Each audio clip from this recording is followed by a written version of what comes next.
nous nous plongeons dans l'essence maintenant. Bon, écoutez, je vous remercie de cette invitation. Je remercie le public de qualité devant lequel j'aurai le plaisir de parler. Oui, j'ai jeté quelques idées sur le papier et il s'agit de réflexions plus particulièrement sur la notion de l'effectivité, die Wirklichkeit. Parce que la logique de l'essence s'accomplit dans la théorie de l'effectivité, qui est elle-même ainsi la clôture de ce que Hegel appelle la logique objective, les deux premiers tomes de la logique de l'être et la logique de l'essence, qu'il distingue, c'est la grande coupure chez lui, de la logique subjective, c'est-à-dire la logique du concept, ou la logique par opposé à celle de la nécessité qui caractérise les deux premiers tomes, comme la logique de la liberté.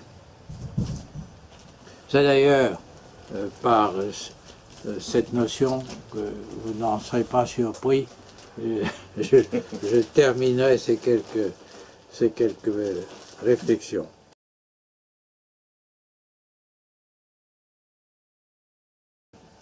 La catégorie de l'objet n'est pas thématisée dans la logique objective, elle est thématisée dans la logique subjective, dans la logique du concept où figure la notion d'objet, parce que celle-ci est une notion corrélative du sujet, et comme Hegel considère que l'objet c'est le produit de l'objectivation du sujet, la catégorie de l'objet ne peut avoir son sens plénier qu'au-delà d'elle, c'est-à-dire dans la logique du concept.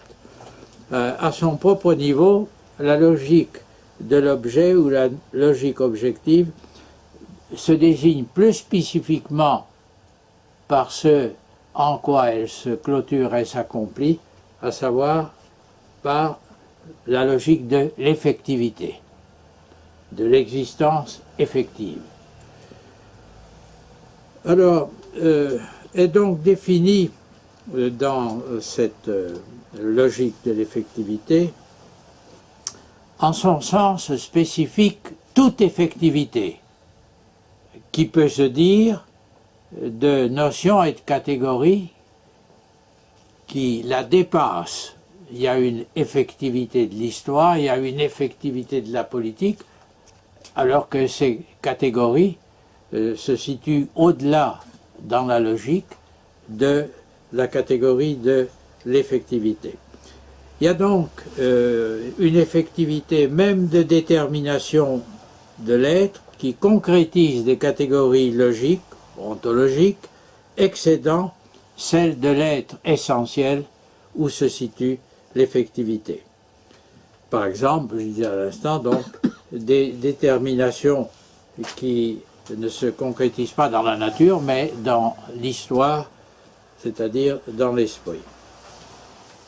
Il y a une effectivité politique qu'on peut opposer à toutes les gesticulations politiques qui excusent leur échec par la caricature qu'ils donnent de l'effectivité dont ils soulignent la complexité telle que l'homme politique, évidemment, ne peut qu'échouer lorsqu'il veut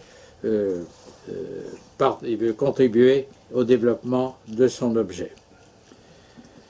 C'est même au niveau des actions historiques, plus concrètes par leur sens ontologique, que le niveau donc de l'effectivité proprement dite, que les réquisites ou les exigences de l'effectivité s'appliquent le mieux, et ils s'appliquent mieux à ces déterminations qui relèvent de l'histoire qu'aux phénomènes naturels qui sont ainsi moins développée donc en ce qui concerne les exigences de l'effectivité. Les phénomènes historiques et politiques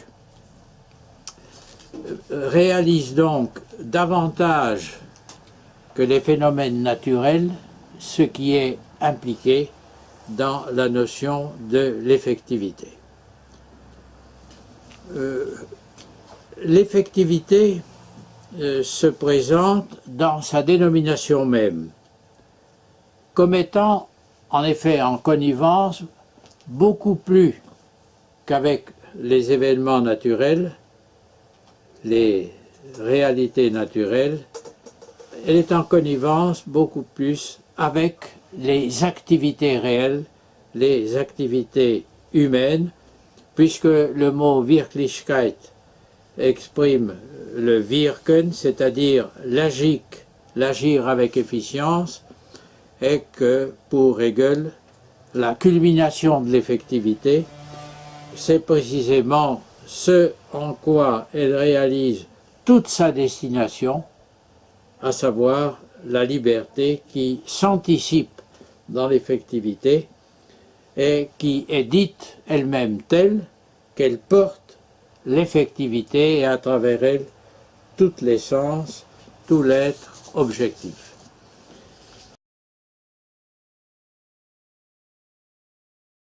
Le vrai sens de l'effectivité, c'est en effet pour Hegel la liberté, et il faut surtout lire le rapport entre la nécessité et la liberté, non pas comme si la liberté n'était rien d'autre que la conscience de la nécessité. La liberté est bien plutôt la vérité de la nécessité, et la nécessité n'est qu'une anticipation réalisée essentiellement dans la nature ou dans la dimension naturelle de l'esprit que dans tout autre lieu. On peut donc comprendre que les grands disciples parricides, comme il se doit de Hegel, que furent Marx et Lénine, aient pu, eux qui faisaient bien se concrétiser la réalité dans son intériorisation pratique, active, qui lui fait mériter le nom de Wirklichkeit, on comprend qu'ils aient pu renvoyer à la logique de l'essence où se situe l'effectivité, comme à une sorte, pour eux, d'Ancien Testament. Il faut comprendre la logique de l'essence pour pouvoir comprendre l'univers proprement humain, proprement historique. L'effectivité hegelienne est bien telle, je crois, qu'en son sens le plus vrai. Elle annonce, elle attend, elle prépare l'insertion en elle, pour s'y réaliser, de la liberté humaine qui est en quête d'elle-même tout au long de l'histoire.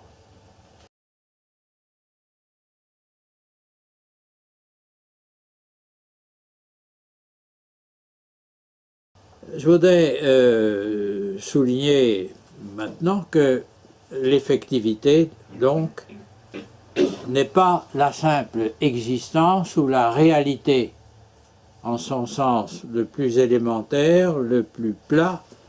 Elle n'est pas la simple existence phénoménale, en elle-même spatio-temporellement dispersée, fragmentée, non liée dans elle-même de façon à avoir un sens, qui est toujours l'identité d'une différence, un sens limitant, mais par là même réglant, objectivant et rendant efficient le libre agir de l'homme, qui certes dépasse l'effectuation ou l'action selon l'effectivité, mais qui la mobilise comme un moyen d'elle-même.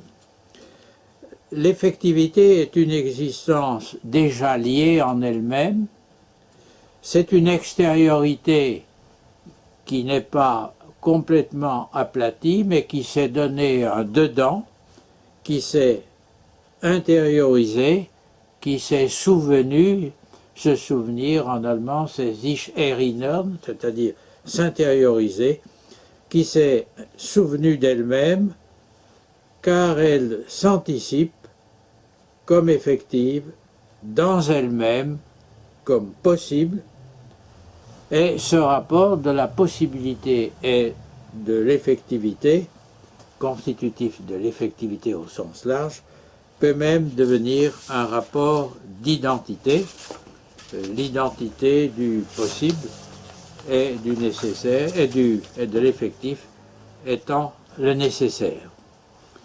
Le lien du possible et du réel et de l'effectif est divers en ses degrés, il culmine comme lien d'identité absolue, c'est-à-dire dans la nécessité, mais ce lien des trois moments de l'effectivité est ce sur quoi la liberté humaine peut faire fond pour, en obéissant apparemment à la nature première et à la nature seconde, à la culture, etc., pour donc, obéissant à la nature, la maîtriser en la transformant.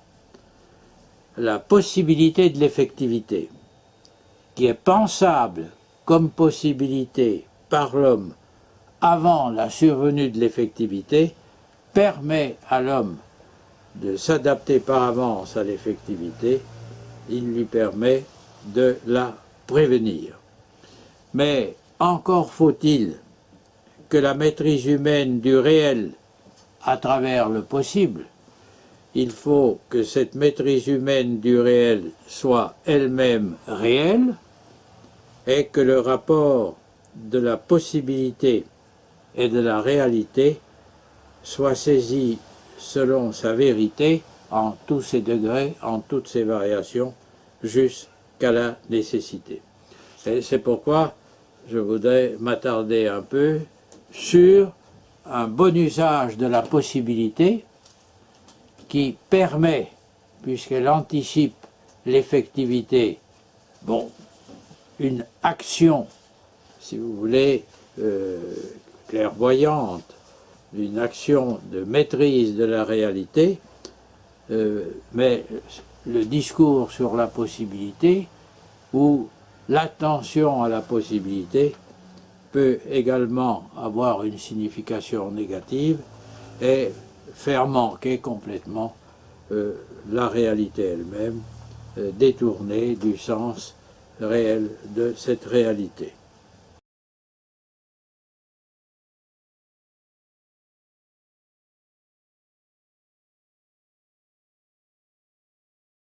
Le réel est avant d'être, en tant qu'il est possible, il est comme tel pensable, et alors il est susceptible de déterminer le vouloir et l'agir de l'homme. Mais la possibilité étant d'abord saisie de manière formelle ou immédiate,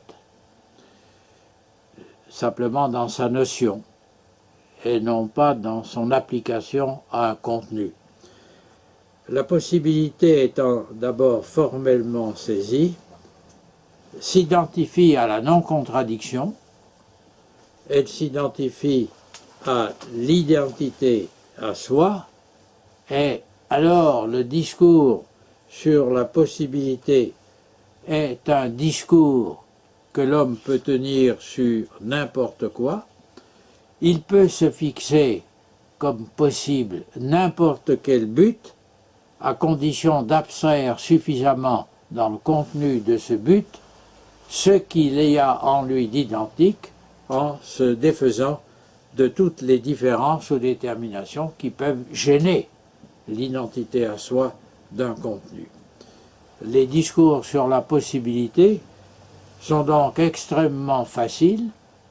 Il est très facile d'évoquer un monde possible, des mondes possibles, puisque précisément on peut toujours pousser l'abstraction aussi loin que l'on veut pour saisir ces mondes comme identiques à eux-mêmes, non contradictoires et par là susceptibles de se réaliser.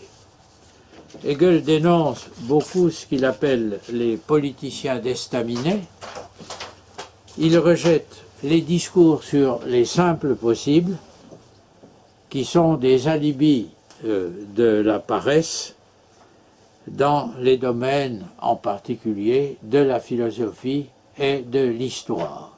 Rien n'est plus vain que de vouloir définir des possibles historiques, par exemple, et de croire qu'on peut ainsi se préparer à une meilleure gestion de l'histoire, puisque le possible est seulement possible, le réel l'excède toujours, et il ne devient réel que par ses déterminations ou ses différences, et non pas par l'identité à soi qui signifie sa possibilité. La dénonciation des discours sur le possible est une dénonciation qui vise en particulier, aux yeux de Hegel, les projets et les programmes politiques qui peuvent toujours se fabriquer à très peu de frais. Par conséquent, le souci du possible, l'absolutisation du possible, c'est le meilleur moyen de manquer le réel et de s'épargner donc toute contribution à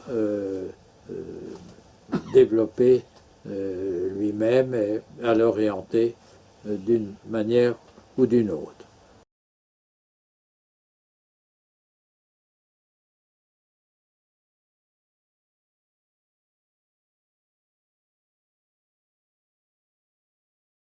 Un possible sans référence positive au réel, donc un possible purement idéal ou idéal, va de pair avec un réel purement réel, aussi abstrait que lui, en l'absence, en lui, ce réel, de tout sens, faisant se distancier de sa simple facticité et par conséquent autorisant une attitude purement conservatrice à son égard. Les deux moments de l'effectivité que sont la possibilité et la réalité peuvent donc s'identifier en leur pure abstraction au plus loin de toute nécessité pratique.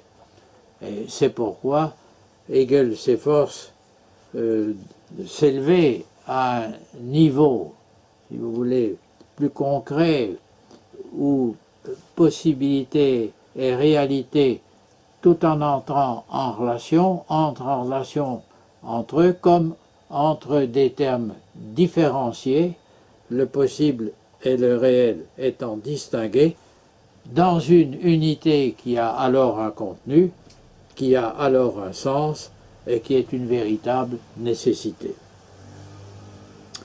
Il convient donc, et Hegel souligne ceci, il convient donc de concrétiser le possible et le réel, de les arracher à leur existence purement formelle ou subjective, de sortir de leur simple notion pour les lire dans la réalité et à travers donc un contenu véritable. La possibilité du réel doit être saisie comme une possibilité elle-même réelle. Il faut donc s'efforcer de savoir en quel sens le possible, qui n'est pas simplement une idée subjective, en quel sens le possible est réel, est déjà comme réel, différent de ce dont il est le possible, différent du réel dont il est le possible, mais en tant que possible, lui-même réel, et saisissable comme réel, de telle sorte que son lien au réel est l'identification de deux termes différents, c'est-à-dire un lien proprement rationnel, puisque la rationalité, c'est toujours l'identification de l'identité et de la différence de deux termes. La possibilité réelle du réel doit être, comme réel, un contenu en lui-même divers, et non pas la simple forme en son identité à soi. Il faut qu'elle soit un contenu en lui-même divers, et un contenu divers non unifié. Il faut qu'il soit divers, parce que le contenu est nécessairement une différenciation, une détermination. Il faut qu'il soit divers comme l'est le réel dont il est le possible. Mais comme il n'est que le possible du réel, il faut que le divers qu'est le possible soit différent du divers qu'est le réel. Et la différence consiste en ceci, que le réel est un divers unifié, c'est-à-dire un tout, alors que le possible réel est un divers qui n'est pas unifié, à savoir une multitude de circonstances.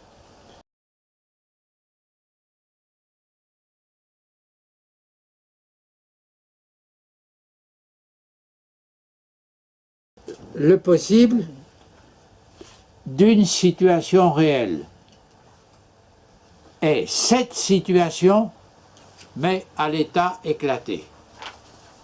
Tous les ingrédients sont en quelque sorte présents sous la forme de circonstances qui ne constituent qu'un ensemble ou une somme. Il manque l'unité. Il manque l'unité, et cette unité, dans une perspective réaliste sur le réel, cette unité, elle doit même être un élément du réel qui peut réaliser l'unité de tous les éléments du réel et de lui-même, élément parmi les autres, avec ces éléments du réel. Ce réel qui est unifiant, cet élément du possible, qui est, lui, élément de la diversité, l'élément divers capable d'unifier la diversité en elle-même et elle-même avec lui. Cet élément actif, c'est, bien entendu, l'homme. Le possible est donc constitué par les éléments du divers, y compris celui qui est l'élément unifiant par son activité, et le possible se réalise, se nie comme possible lorsque il nie la diversité dans laquelle il est pris, grâce à l'un des éléments de lui-même, et unifiant cette diversité, en fait un réel. Cette unification par l'homme du divers, parce qu'elle est une unification qui est le fait de l'homme qui est essentiellement libre. C'est une unification qui est appelée au sein de la diversité et dans l'homme lui-même, sous la forme d'un besoin d'unifier la situation et de satisfaire son besoin profond d'unité avec lui-même. Cette unification, qui est une libre unification, a beau être préparée, y compris dans l'homme, sous la forme d'un besoin de l'unification de tous les éléments de la situation dans lui-même. Elle a beau être préparée à l'extrême, il y a beau y avoir une nécessité de ce qui va survenir. Ce qui va survenir, c'est nécessairement l'unification de la situation. y compris de l'agent humain.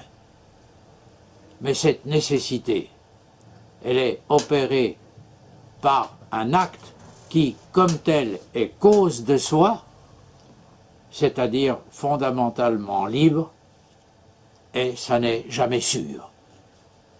La situation la plus nécessaire ne survient toujours que par l'intervention d'une liberté qui, même la plus conditionnée, n'est jamais déterminée, reste une autodétermination, et c'est pourquoi même ce qui semble le plus probable en l'histoire n'est jamais absolument sûr, il l'est rétrospectivement. Mais avant, on ne sait pas. Après, oui, ça devait se produire, ça ne pouvait pas ne pas se produire. La liberté, si vous voulez, se ressouvient d'elle-même comme nécessité. Mais la possibilité historique, et c'est un point sur lequel Raymond Aron, et je lui en sais gré, a bien insisté, la possibilité historique reste toujours possible jusqu'au dernier moment, parce que même si la liberté s'assume comme une liberté totalement en situation, elle excède toujours sa condition. Elle excède toujours ses conditions, et il y a toujours un élément, si vous voulez, oui, un commencement. C'est toujours un commencement. Même le commencement le plus préparé reste un commencement.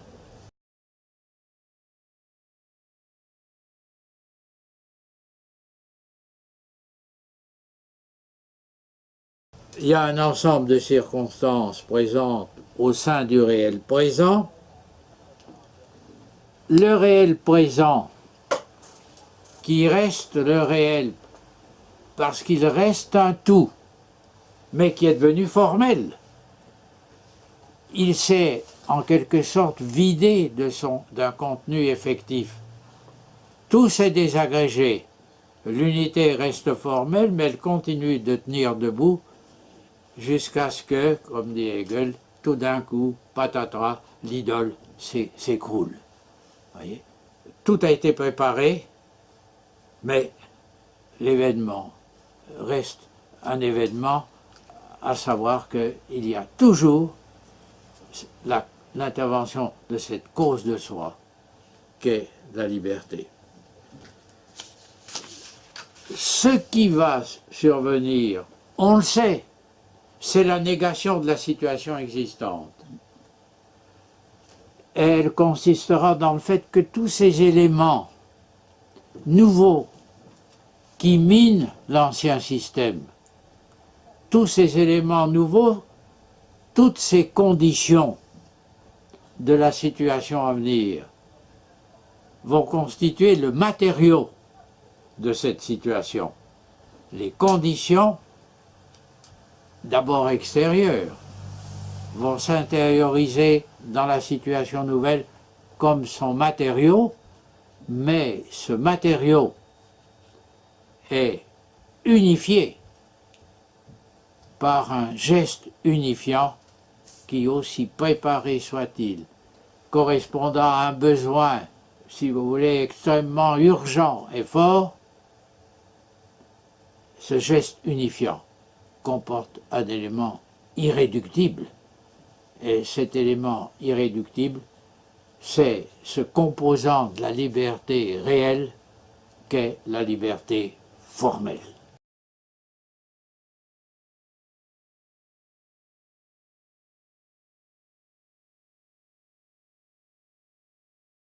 Alors, il va y avoir le passage de la somme des circonstances négatives du réel qui ne sont encore que la possibilité réelle du réel à venir, le réel à venir qui va consister dans la synthèse de ces éléments divers, une synthèse qui excède toujours ce dont elle est la synthèse. Et ça, c'est un thème qui me semble important chez Hegel, je le souligne toujours, contrairement aux détracteurs de Hegel, qui font du positif la simple résultante de la négation du négatif. Il y a 3 temps, et pas 2, dans la dialectique hegelienne. Il y a le premier temps, l'affirmation d'une détermination, le deuxième temps, la contradiction, sa négation. Mais ça ne s'arrête pas là, il y a un troisième temps, à savoir la position du positif, qui est vraiment une auto-position, même si elle est archi préparée par la négation du négatif. Et cet élément, l'élément de la synthèse, comme on dit, cet élément me semble un élément, ce moment me semble un moment qui est en lui-même nouveau. Et il ne surgirait pas s'il n'y avait pas la négation du négatif. Mais la négation du négatif pourrait s'en tenir à elle-même. On pourrait en rester à la catastrophe.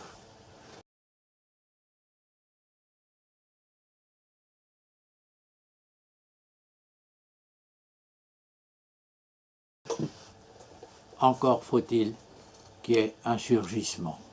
Et à mes yeux, ça, c'est typique de Hegel.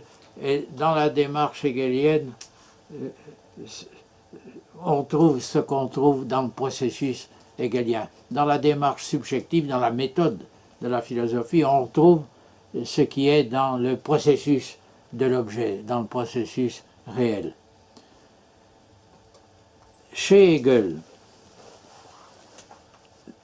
toute détermination comme telle, comme différence, laquelle différence se développe toujours en opposition et à contradiction, se détruit. Le contradictoire n'est pas. Je fais une parenthèse. Le fait de se contredire, lui, se détruit si peu qu'il définit même en son contenu le positif. Mais être contradictoire, parce que se contredire, c'est s'affirmer dans sa négation, c'est surmonter la négation. Pour se contredire, il faut être absolument sûr de soi. Il faut avoir une identité à soi formidable pour pouvoir supporter la contradiction. Et pour Hegel, le sacrifice, l'acte suprême, c'est l'acte du sacrifice, voyez. Alors, dans la dialectique hegelienne, on sait que le vrai, c'est dans son contenu la négation du négatif. On le sait. Mais quel est le sens positif de la négation du négatif? Si c'est vraiment quelque chose, et non pas un négatif absolu. Parce que le négatif du négatif, c'est l'archi-négatif. C'est l'archi-rien, si je puis dire. Quel est le sens positif de la négation du négatif? Ce qui fait que c'est quelque chose, et non pas rien. Vous ne le lisez jamais dans la négation du négatif. Parce que la négation du négatif n'est pas le rapport négatif des deux. C'est, si elle est quelque chose, une unité, et l'unité dépasse toujours ce dont elle est l'unité. Et c'est pour ça qu'à chaque moment de la dialectique hegelienne, vous savez que ce qui est, c'est la négation négative, mais vous ne savez pas ce que c'est, en son sens positif. Il faut l'inventer. Et c'est pourquoi il a fallu attendre si longtemps pour savoir que la négation de l'être, c'était le devenir. Vous voyez? Bon. Alors, chez Hegel, c'est important, la négation du négatif ne constitue pas elle-même le troisième terme, il faut surgissement d'un positif. Alors, chez Marx, la situation est plus compliquée, elle est plus incertaine, et je ne vais pas m'y attarder, aujourd'hui. En tout cas, pour... J'ai une petite citation pour vous. Pardon? J'ai une petite citation absolument hegelienne dans un texte canonique de Oui, Marx oui. qui illustre parfaitement ce que vous dites. Oui. Alors, je laisse de côté le problème et j'en reviens donc à mon propos. La possibilité réelle du réel à venir se nie comme possibilité et elle devient le nouveau réel. Par là se réalise une unité elle-même réelle et non plus purement abstraite, subjective ou idéale, du possible et du réel qui sont à la fois identiques et différents en eux-mêmes, et leur unité, c'est la nécessité elle-même réelle, puisque tout a lieu maintenant dans le réel véritable, natif, à savoir le réel qu'est la réalité empirique. L'effectivité, la véritable effectivité, consiste dans cette nécessité. La nécessité comme unité non plus formelle, mais réelle, du possible réel et du réel autre qu'un pur extérieur à soi, un réel qui a lui-même un sens, qui a lui-même une certaine épaisseur, puisqu'il est gros de tout le passé dont il est le résultat. C'est l'effectivité, donc, s'avère comme étant cette nécessité réelle. Mais Hegel souligne que l'effectivité, c'est-à-dire cette nécessité réelle, est encore une nécessité relative, qu'elle n'est pas une nécessité absolue. L'unité avec soi de l'effectif, la totalisation de soi de l'effectif n'est donc pas réalisée. Pourquoi? Parce que le processus de l'effectif s'inaugure dans un réel qui est en quelque sorte présupposé. Ce réel se reprend à l'intérieur de lui-même à travers la dialectique de ces deux moments, le possible et le réel au sens restreint du terme. Mais ce processus est un processus qui commence dans un réel qui n'est pas posé encore par lui-même, mais qui est présupposé et sur la présupposition duquel il se pose lui-même dans son rapport avec le possible. Par conséquent, l'essence comme effectivité n'est pas l'être qui s'est complètement repris en lui-même, qui s'est complètement intériorisé en lui-même. L'essence intériorisation de soi, de l'être, n'a pas récupéré tout l'être, n'a pas recouvert tout l'être et ne s'est pas donné un être en quelque sorte à sa mesure. Il faut que le présupposé soit lui-même posé par l'effectif en tant qu'il est position de lui-même. Il faut que le présupposé soit lui-même posé. L'effectivité est bien une totalisation du réel, le fait que le réel qui comme être est purement extérieur à soi et qui comme essence s'est intériorisé à soi, il faut que la totalisation soit une totalisation absolue.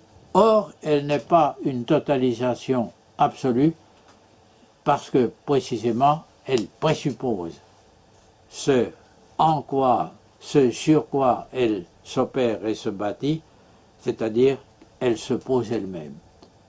Il faut que cette présupposition soit posée, il faut que la totalisation se pose elle-même comme totalisation, il faut que le tout soit position de lui-même et non pas qu'il ne soit pas simplement le tout, qu'il ne soit pas simplement le tout, mais qu'il se pose lui-même comme tout, que le tout ne soit pas simplement son être, mais ce qu'il a. Il faut qu'il ne subisse plus son être, ce qui serait pour lui être différent de cet être, il faut qu'il ait son être, il faut qu'il le maîtrise complètement, il faut qu'il se pose lui-même, mais ça, c'est l'exigence d'une nouvelle dimension de l'être qui excède la nécessité, puisque c'est la liberté.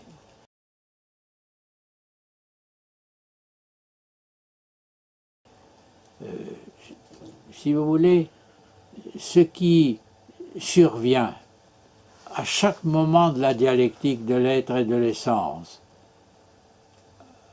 à savoir qu'à chaque fois, l'unité des opposés, l'unité du contradictoire, s'affirme en excédant, en quelque sorte, ce qu'elle unifie, il faut que cette dimension créatrice de la dialectique hegelienne, dimension créatrice parce que la synthèse dépasse toujours ce qu'elle synthétise, parce que l'unité dépasse toujours ce qu'elle unifie. Il faut que cette dimension se pose elle-même comme le principe même de la dialectique et comme sa dimension principielle, et cette dimension, c'est celle qui s'affirme dans la liberté. Et la liberté, c'est, discursivement parlant, le concept.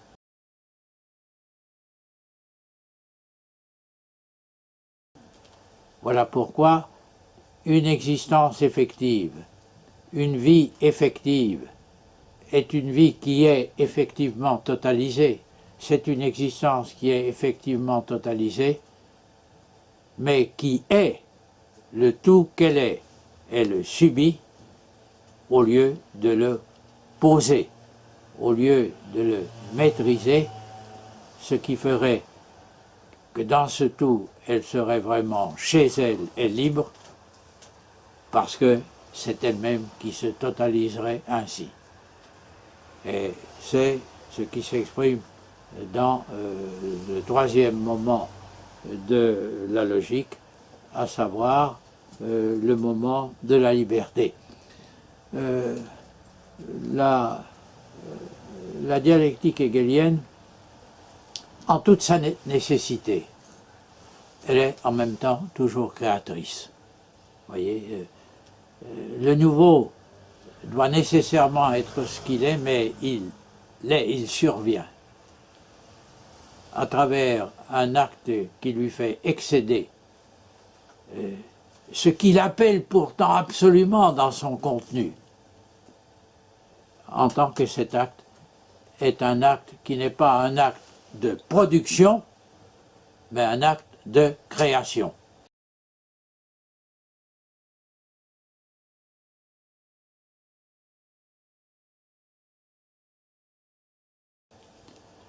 L'être devient l'essence produit, le concept crée.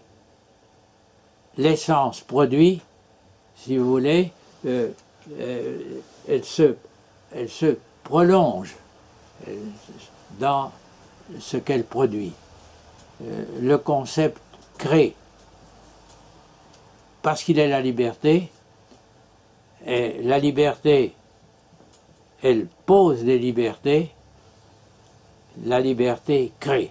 Le concept, c'est la liberté qui crée une liberté. Être libre, c'est rendre les autres libres. On n'est pas libre seul, on est libre en libérant les autres. Le concept, c'est le créateur, et la création, c'est l'opération de la liberté.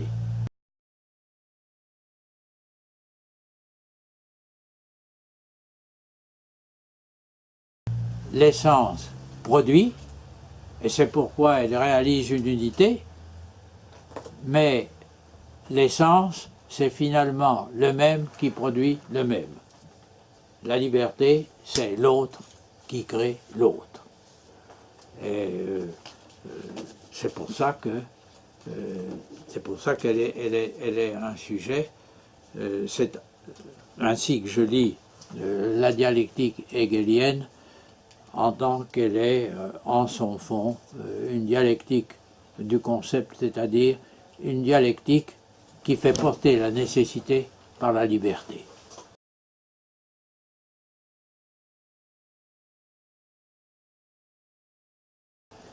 La nécessité se comprend et se conçoit dans la liberté, et c'est la liberté qui la porte.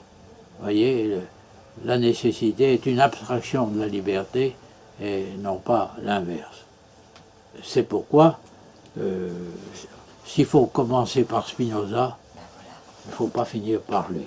Oui, j'allais dire justement, on est loin de Spinoza.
Chez Spinoza, c'est indifférent, c'est étonnant, parce que finalement, s'il y a eu un penseur de la démocratie, c'est lui.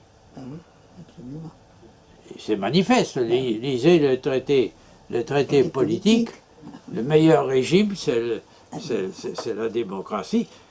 Spinoza a donc, est donc le philosophe de la démocratie, est cependant, je trouve qu'il ne se donne pas vraiment dans l'éthique le moyen de la justifier et de la fonder, parce qu'il en reste à la nécessité, dans laquelle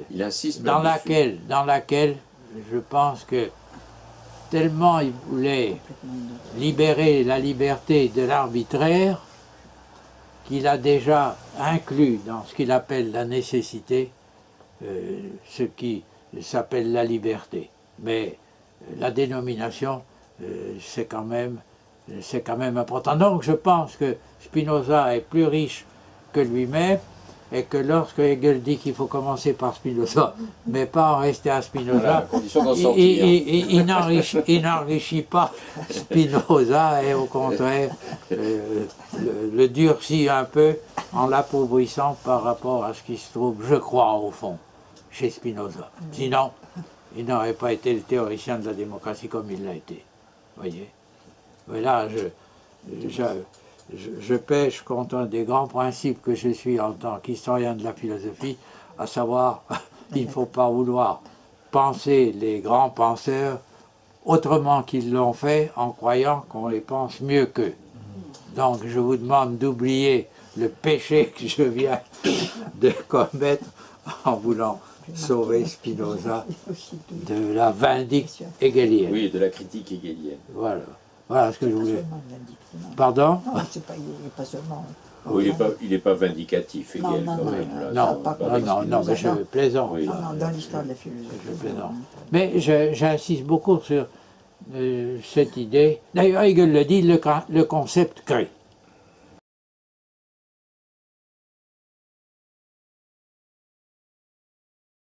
Il crée. Et créer, c'est pas jeter sa gourme, non? Ça, c'est important. Oui, bien sûr. Vous voyez ce que je veux dire? Parce Oui, que oui, ça, ah c'est ben le non, malentendu mais- qu'on a non, depuis 40 ans, non, ça, mais bien ou sûr. 50. Non, bien Ou sûr, plus, oui. bien Là, sûr, on en est pas. bien sûr. C'est pas la Mais jouissance sans ce entrave. qui est grand chez Hegel, vous voyez, c'est que cette affirmation, qu'est-ce qu'être libre? C'est créer des égaux. Pas les produire, parce que le produit reste toujours plus ou moins lié au producteur. Vous voyez, la production, c'est ça. Oui. Bon. Non, Ça peut être la produ- reproduction, d'ailleurs. oui, la production, mais non, la création va d'une liberté à une liberté. Donc, oui à la nécessité, bien sûr, mais à son niveau, est comme une sorte d'aliénation de soi, de la liberté.